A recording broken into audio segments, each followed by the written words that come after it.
आज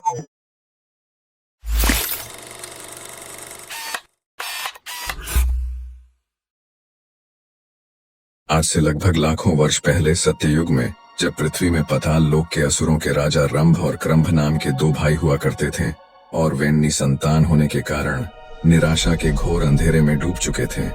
तब उन्होंने देवताओं की तपस्या करने का निश्चय कर लिया, जिसके लिए रंभ ने अग्निदेव को खुश करने के लिए अग्नि के घेरे के बीचों बीच और क्रंभ ने एक झील में आधा डूबकर वरुण देव की तपस्या करने लगा। फिर यूं ही तपस्या करते करते कुछ वर्ष बीत गए और एक दिन यह बात इंद्रदेव को पता चली। फिर उन्हें लगा कि जरूर ये दोनों असुर भाई वरदान पाने के बाद देवताओं का ही कुछ अहित करेंगे।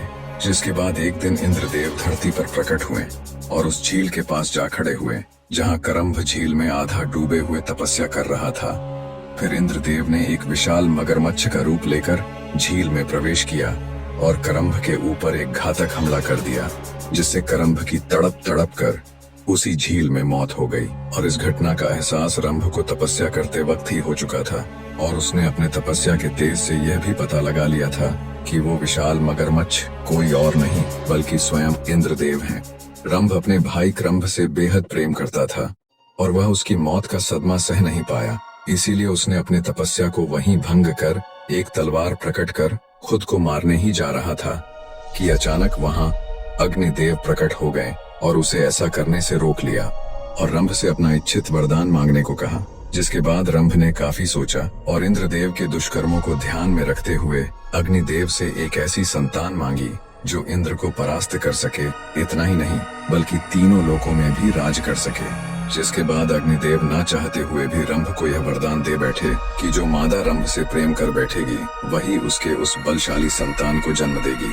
इतना कहकर अग्निदेव अंतर्धान हो गए। इसके बाद समय यूं ही बीतता गया और आखिरकार वो समय आ ही गया जब एक महिष वर्ग की राक्षसी को रंभ से प्रेम हो गया। फिर महिषी राक्षसी ने अपने वर्ग और परिवार से बगावत कर रंभ के साथ विवाह रचा लिया, जबकि यह रिश्ता दोनों के परिवारों और वर्गों को बिल्कुल भी मंजूर न था। इसके कुछ वर्षों के बाद दोनों के बीच संभोग से महिषी गर्भवती हुई और समय यूं ही बीतता गया। फिर एक दिन महिषी वर्ग के कुछ राक्षसों ने रंभ और महिषी को अकेला देख उन पे हमला बोल दिया, जिसके फलस्वरूप रंभ की वहीं मृत्यु हो गई। जिसके बाद महिषी ने अपने होने वाले संतान को बचाने के लिए वहां से भाग खड़ी हुई, पर उन महिषी असुरों ने उसे भी मारने के लिए उसका पीछा किया। जिसके बाद महिषी भागते भागते यक्षों के अधिकार क्षेत्र में पहुंच गई, जहां पहुंचकर महिषी ने कुछ यक्षों को सारी बातें बताई। जिसके बाद यक्ष महिषी की रक्षा के लिए वहीं खड़े हो गए। फिर कुछ देर बाद वे महिषी राक्षस वहीं पहुंच गए। जिसके बाद यक्षों और महिषी राक्षसों के बीच युद्ध शुरू हो गया और इस युद्ध में यक्षों ने उन महिषी राक्षसों को मार गिराया। साथ ही महिषी को सुरक्षा प्रदान करने का जिम्मा भी ले लिया। महिषी अपने पति रंभ से अत्यंत प्रेम करती थी और वह उसके मौत का सदमा सहन नहीं कर पा रही थी। फिर कुछ देर बाद यक्षों ने रंभ के मृत शरीर को अंतिम संस्कार के लिए तैयार किया और महिषी को इसकी सूचना दी। फिर कुछ देर बाद यक्षों द्वारा रंभ के चिता को आग लगाया गया और यह देख महिषी खुद को रोक न पाई और उस जलती हुई चिता में कूद पड़ी। जिसके बाद रंभ के साथ साथ महिषी भी उस चिता की आग में समा गई और खुद का जीवन समाप्त कर लिया। कुछ देर तक यूं ही चिता की आग जलती रही, लेकिन कुछ देर बाद उस चिता की अग्नि ने एक भयंकर रूप ले लिया। जिसके बाद उस चिता की अग्नि में से एक बेहद बलवान और पहाड़ जैसा दिखने वाला असुर बाहर निकला, जिसे देख सभी यक्ष घबरा गए। वह इस सृष्टि का पहला ऐसा असुर था जिसे खुद के और अपने लक्ष्य के बारे में सब कुछ पहले से ही पता था, और वह असुर कोई और नहीं बल्कि बलशाली महिषासुर था। फिर कुछ देर बाद उसी जलती हुई चिता से दोबारा एक भयंकर विस्फोट हुआ और उसी चिता में से एक दूसरा असुर भी बाहर आया, और वो असुर कोई और नहीं बल्कि स्वयं रंभ था, जो कि पुनर्जन्म लेकर दोबारा लौटा था। और इस जन्म में वह रक्त बीज था, और यह सब रंभ के द्वारा किए गए अग्निदेव की तपस्या का ही प्रभाव था। इसके बाद रक्त बीज ने महिषासुर को पाताल लोक चलने की बात कही, जिसके बाद महिषासुर ने साफ साफ मना कर दिया। उसने तपस्या और सारी सिद्धियां हासिल करने के बाद ही पाताल लोक में कदम रखने का प्रण लिया। जिसके बाद महिषासुर निकल पड़ा ब्रह्मदेव की तपस्या करने। फिर वह एक शांत वन में जाकर अग्निकुंड का निर्माण कर उसी में बैठ पड़ता है तपस्या करने, और ब्रह्मदेव को प्रसन्न करने के लिए वह एक अति कठिन तपस्या में लीन हो जाता है। तपस्या कुछ वर्षों तक यूं ही चलती रही और एक लंबे समय के बाद वो दिन आ ही गया जब ब्रह्मदेव महिषासुर से प्रसन्न होकर प्रकट हुए और फिर उन्होंने महिषासुर से अपना वरदान मांगने को कहा। जिसके बाद महिषासुर ने ब्रह्मदेव से सीधा अमर होने का वरदान मांग लिया, जिसके लिए ब्रह्मदेव ने साफ मना कर दिया और कोई दूसरा वरदान मांगने को कहा। जिसके बाद महिषासुर ने बड़े ही सोच विचार कर एक ऐसा वरदान मांगा जिसके दौरान कोई भी देवता या राक्षस उसका वध न कर सके। दरअसल महिषासुर स्त्रियों को बेहद कमजोर समझता था। उसे हमेशा से यही लगता था कि यदि पुरुष उसका कुछ अहित नहीं कर सकते तो ये स्त्रियां आखिर उसका क्या ही अहित कर लेंगी, और उसने खुशी खुशी ब्रह्मदेव से यह वर मांग लिया। फिर ब्रह्मदेव ने महिषासुर को वरदान में सिर्फ एक महाशक्तिशाली स्त्री के हाथों ही अहित होने का वरदान देकर अंतर्धान हो गए। जिसके बाद महिषासुर जोड़ों से ठहाके लगाने लगा। फिर वह निकल पड़ा और भी अधिक से अधिक वरदान और सिद्धियां प्राप्त करने की ओर। इसके बाद हर एक वरदान प्राप्ति के बाद उसकी शक्ति अर्जित करने की कामना बढ़ती ही जाती। उसने तमाम अलग अलग देवताओं से शक्तियां अर्जित की, जिसके बाद उस समय महिषासुर पूरे ब्रह्मांड का एकमात्र महाशक्तिशाली असुर बन चुका था। फिर महिषासुर पृथ्वी के कोने कोने में जाकर भरपूर मारकाट मचाने लगा। उसने अन्य असुरों को आसानी से युद्ध में हराकर अपना साम्राज्य स्थापित करना शुरू कर दिया और धीरे धीरे पूरी धरती उसके अधीन हो गई। महिषासुर यही नहीं रुका, उसने स्वर्ग पर भी कब्जा करने की ठान ली और उसने अपने एक दूत को स्वर्गलोक भेजा और उस दूत ने इंद्रदेव को स्वर्गलोक खाली कर देने का संदेश सुना दिया। जिसके बाद इंद्रदेव आग बबूला हो उठे और उन्होंने समय नष्ट न करते हुए सभी देवताओं समेत महिषासुर के ऊपर हमला कर बैठे। जिसके जवाब में महिषासुर ने देवताओं को मुंह तोड़ जवाब दिया और देवताओं को वापस स्वर्ग लोक भागने पर मजबूर कर दिया, और देवता महिषासुर से आसानी से हारकर स्वर्ग वापस आ गए। लेकिन देवताओं का पीछा महिषासुर से इतनी आसानी से छूटने वाला नहीं था, क्योंकि महिषासुर ने भी बिना समय नष्ट किए देवताओं के पीछे पीछे स्वर्ग पहुंच चुका था, और स्वर्ग पहुंचते ही वो अपने असुर सेना के साथ देवताओं पे टूट पड़ा। जिसके बाद स्वर्ग में देवताओं ने भी खूब दमखम के साथ महिषासुर और उसके असुरों के साथ युद्ध किया और अपना पराक्रम दिखाया। लेकिन अंत में महिषासुर की क्षमता और शक्ति के सामने देवताओं को स्वर्ग से भी भागना पड़ा, और अब महिषासुर का कब्जा स्वर्ग लोक पे भी हो चुका था, जिससे कि महिषासुर की छाती और भी चौड़ी हो चुकी थी। और यहाँ देवता स्वर्ग से पलायन कर सीधा ब्रह्मदेव के पास चले गए और ब्रह्मदेव से महिषासुर को दंडित करने की प्रार्थना करने लगे, जिसके लिए ब्रह्मदेव ने साफ मना कर दिया। जिसके बाद देवता निराश होकर सीधे वैकुंठ लोक यानी कि श्री विष्णु के पास चल पड़े। जिसके बाद इंद्रदेव समेत सभी देवता गण वैकुंठ धाम श्री विष्णु के पास चले आए और उनको सारी बात बताई। जिसके बाद श्री विष्णु काफी रुष्ट हुए और देवताओं के बातों से सहमत भी। फिर श्री विष्णु समेत सभी देवता चल पड़े पृथ्वी में स्थित कैलाश की ओर, जहाँ त्रिदेवों में से एक देवों के देव महादेव अपने ध्यान में लीन थे। तभी कैलाश में श्री विष्णु समेत सभी देवताओं का आगमन हुआ। फिर सभी देवों ने महादेव के समक्ष महिषासुर के आतंक की चर्चा की। जिसके बाद महादेव श्री विष्णु समेत सभी देवताओं ने महिषासुर से युद्ध करने की रणनीति बनाई। पर युद्ध से पहले देवताओं ने महिषासुर को स्वर्ग लोक से अपना अधिपत्य छोड़ देने की सूचना भिजवाई, जिसे कि महिषासुर ने ठुकरा दी। जिसके बाद महादेव श्री विष्णु समेत सभी देवता निकल पड़े स्वर्ग लोक की ओर, जहाँ की महिषासुर स्वर्ग के सिंहासन में स्वर्गपति बनकर विराजमान था। साथ ही महिषासुर ने भी होने वाले युद्ध का अनुमान लगा ही लिया था। जिसके बाद उसने भी युद्ध की तैयारियां करनी शुरू कर दी और देखते देखते स्वर्ग पे देवताओं का आगमन शुरू हो गया। सभी देवताओं का नेतृत्व श्री विष्णु कर रहे थे, यहाँ तक कि महादेव भी युद्ध में हिस्सा लेने देवताओं के साथ स्वर्ग पहुंच चुके थे। जिसके बाद महिषासुर की तरफ से युद्ध का बिगुल बज चुका था। फिर देवताओं और असुरों के बीच एक भयंकर महायुद्ध शुरू हो गया। जिसके बाद श्री विष्णु समेत सभी देवता मिलकर महिषासुर और उसके प्रमुख योद्धाओं के ऊपर टूट पड़े। फिर महिषासुर ने भी देवताओं के ऊपर बेहद शक्तिशाली प्रहार करना शुरू कर दिया। महिषासुर इंद्रदेव समेत कई देवताओं पर अकेले ही भारी पड़ने लगा। जिसके बाद श्री विष्णु सामने आए और अपने गदा प्रहार से महिषासुर को वहीं धूल चटाने लगे। जिसके बाद महिषासुर एक भैंस का रूप लेकर चल रहे युद्ध के बीच ओझल हो गया और फिर अपने स्पष्ट रूप में आकर देवताओं पे दोबारा से टूट पड़ा, जिससे कि कई देवता जोखिम हो गए। और यहाँ महादेव अपने त्रिशूल से महिषासुर के आसुरी सेनाओं को मिट्टी में मिलाते जा रहे थे। अपने सेना को समाप्त होता देख महिषासुर ने अपने सिद्ध से अपने सेना को दोबारा से और भी ज्यादा संख्या में उत्पन्न करना शुरू कर दिया और जोरों से ठहाके लगाने लगा। यहाँ महादेव, श्री विष्णु और अन्य देव महिषासुर के सेनाओं को हर बार समाप्त करते जाते और महिषासुर हर बार अपने सेना को पहले से भी अधिक संख्या में उत्पन्न करता जाता। काफी समय तक ऐसा ही चलता रहा, जिसके बाद महादेव और श्री विष्णु महिषासुर पे काफी ज्यादा क्रोधित हो उठे और अपने महाअस्त्रों त्रिशूल और सुदर्शन चक्र को महिषासुर पे छोड़ दिया। जिसके बाद महादेव के हाथ से निकला त्रिशूल और श्री विष्णु के हाथ से निकला सुदर्शन चक्र महिषासुर के शरीर से टकराकर वापस अपने स्वामी के ही पास लौट गए, क्योंकि महिषासुर की रक्षा स्वयं ब्रह्मदेव की वो शक्तियां कर रही थी जो महिषासुर ने ब्रह्मदेव से वरदान के रूप में अर्जित की थी। फिर यह देख सभी देवता अचंभे में पड़ चुके थे और वहां महिषासुर जोरों से ठहाके लगाए जा रहा था।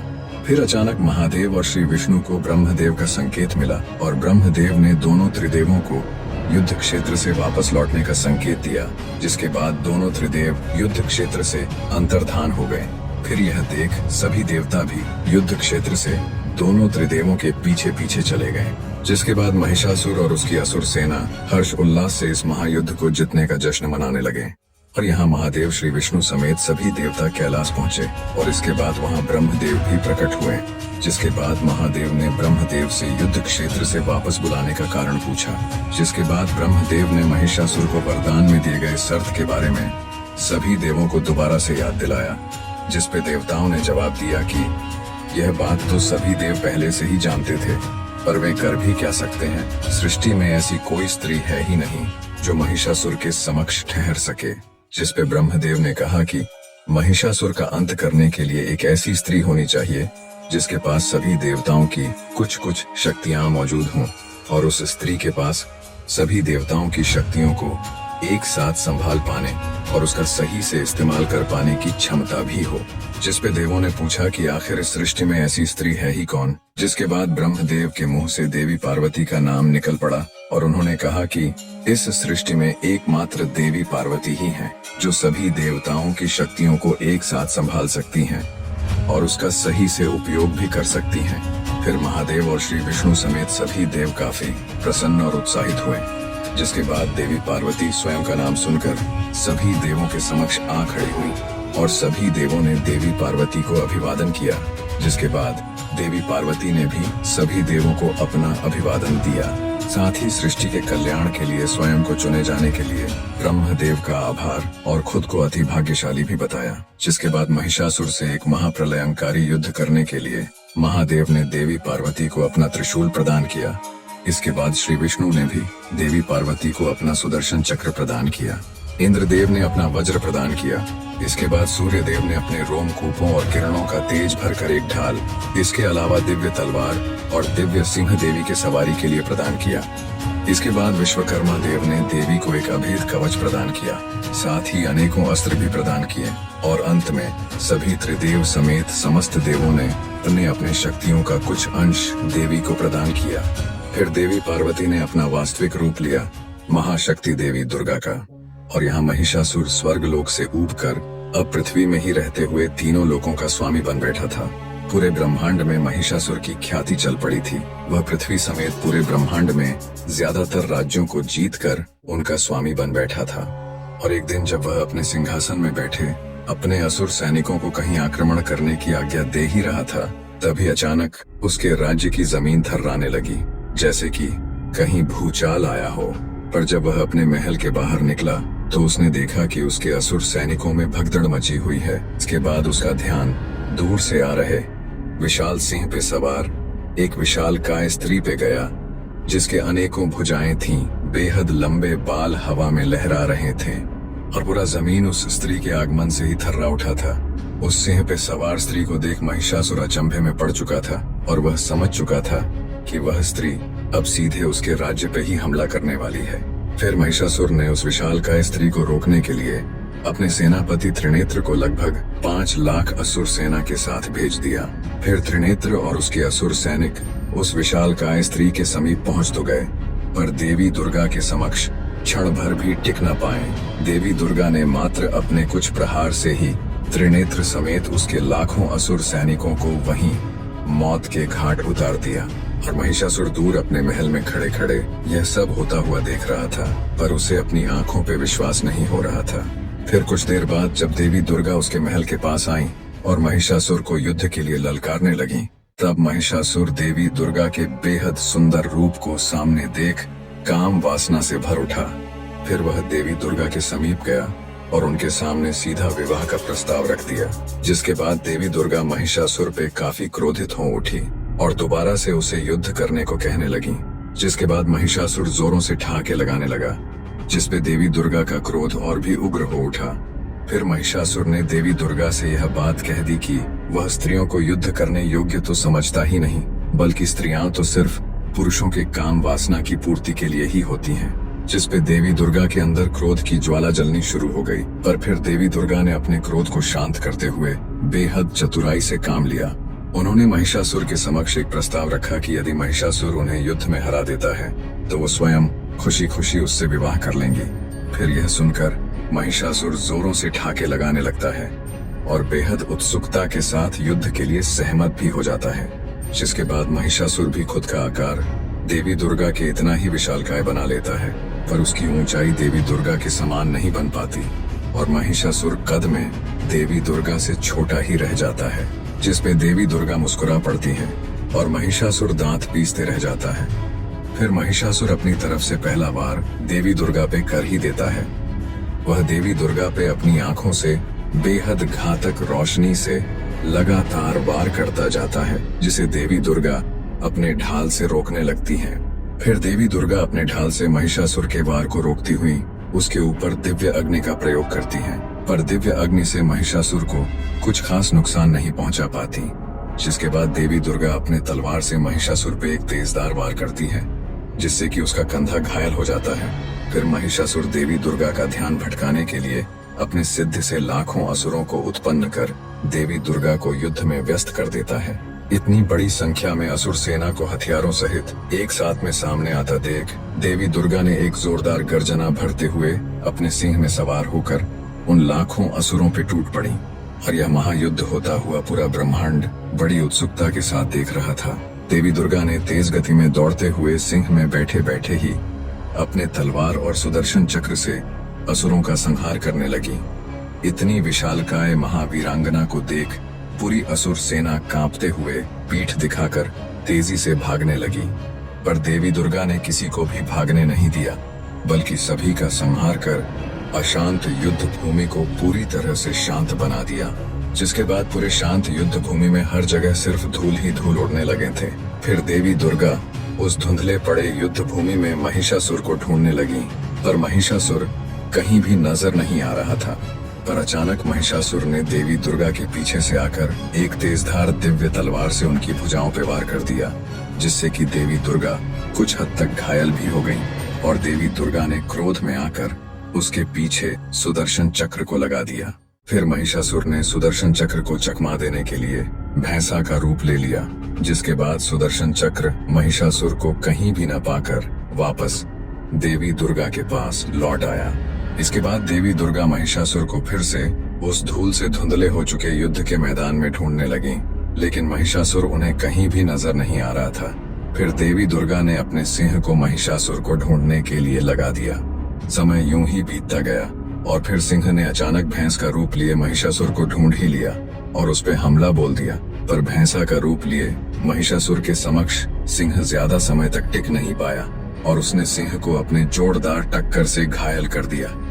सिंह की पीड़ा गर्जना सुनकर देवी दुर्गा फुर्ती के साथ वहां चली आई और सिंह को सहलाने लगी, पर सिंह ने देवी दुर्गा पे ही हमला कर दिया, क्योंकि दरअसल वह सिंह कोई और नहीं बल्कि सिंह का रूप लिए महिषासुर ही था। जिसके बाद देवी दुर्गा अति क्रोधित हो उठी और महिषासुर पे त्रिशूल लेकर कूद पड़ी, पर महिषासुर अपने माया से अचानक वहां से गायब हो गया। यूं ही युद्ध होते होते लगभग 9 दिन बीत चुके थे और अब देवी दुर्गा महिषासुर के साथ साथ अपने सिंह को भी ढूंढने लगी। महिषासुर के छल कपट से देवी दुर्गा अति क्रोधित अवस्था में पहुंच चुकी थी। उनका क्रोध चरम सीमा में था। और इसी बीच देवी दुर्गा ने अपने सिंह को मूर्छित अवस्था में देखा। उसे देखते ही देवी दुर्गा समझ गईं कि ये उनका अपना सिंह ही है। फिर देवी दुर्गा सिंह की तरफ आगे बढ़ ही रही थीं कि दूसरी तरफ से महिषासुर भैंसा का रूप लिए तेजी से देवी दुर्गा की तरफ दौड़ता चला आया। और महिषासुर ने अपनी पूरी ताकत लगाकर देवी दुर्गा को बड़ी तेजी से पीछे की तरफ धकेलता हुआ काफी दूर लेकर जाने लगा। यहाँ तक कि एक विशालकाय चट्टान को भी ध्वस्त करते हुए महिषासुर देवी दुर्गा को काफी पीछे की तरफ धकेलता ही गया। ऐसे ही धकेलते हुए वो देवी दुर्गा को लिए काफी दूर पहुंच गया। पर फिर अचानक देवी दुर्गा ने अपना संतुलन बनाते हुए महिषासुर को वहीं रोक दिया। इसके बाद महिषासुर ने काफी जोर लगा लिया, पर देवी दुर्गा को तनिक भी हिला ना पाया। फिर देवी दुर्गा ने अपने जोरदार मुक्कों से महिषासुर के पीठ में वार किया, जिससे महिषासुर जमीन में गिर पड़ा और कराहने लगा। फिर देवी दुर्गा ने अपने पैरों से उसे पलटकर उसके छाती में त्रिशूल से वार कर दिया। इसके बाद महिषासुर जोरों से कराहने लगा। फिर वह रोने भी लगा और देवी दुर्गा से क्षमा भी मांगने लगा। और उसने यह भी मान लिया कि एक स्त्री को कमजोर समझना उसकी सबसे बड़ी भूल थी, और अपने सभी करतूतों के लिए देवी दुर्गा से क्षमा की उम्मीद करने लगा। जिसके बाद देवी दुर्गा करुणा से भर गईं और महिषासुर को एक आशीर्वाद दे दिया कि भविष्य में देवी दुर्गा यानी स्वयं के साथ साथ महिषासुर को भी पूजा जाएगा।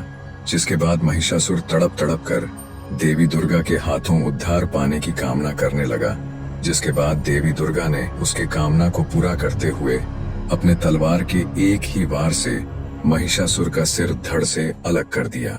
फिर तमाम देवी देवताओं ने देवी दुर्गा के ऊपर फूलों की वर्षा कर दी, क्योंकि पूरा ब्रह्मांड महिषासुर के आतंक से मुक्त हो चुका था। और साथ ही सभी देवी देवताओं ने देवी दुर्गा को एक और नया नाम दे दिया, जो कि कहलाया महिषासुर मर्दिनी। इसके बाद देवी दुर्गा खुशी खुशी अपने सिंह के पास जाकर उसके सिर पे हाथ रखकर उसे अचेत कर उसे पहले जैसा ताकतवर बना दिया और फिर उस पे बैठ चल पड़ी कैलाश की ओर।